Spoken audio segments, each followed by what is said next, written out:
గురుగారు, ఈ వారం వృశ్చిక రాశి వారికి ఎలా ఉండనుంది? వృశ్చిక రాశి వారికి 4 గ్రహాలు దివ్యంగా యోగిస్తున్నాయి.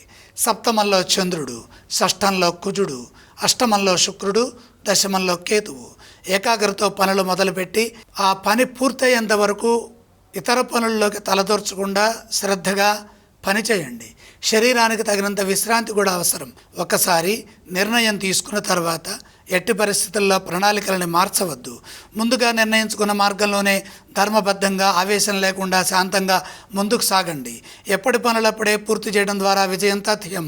కాలానుగుణంగా సృజనాత్మకంగా ఆలోచించడం ద్వారా మంచి విజయాలు లభిస్తాయి. వచ్చిన ప్రతి అవకాశాన్ని సద్వినియోగం చేసుకోండి. మీ సంస్కారం మిమ్మల్ని ముందుకు నడిపిస్తుంది. విఘ్నాలను సునాయాసంగా ఎదుర్కొంటారు. పరిపూర్ణమైన ఆత్మవిశ్వాసం అవసరం. బంగారు భవిష్యత్తును దృష్టిలో పెట్టుకొని జాగ్రత్తగా అడుగులు వేయాలి.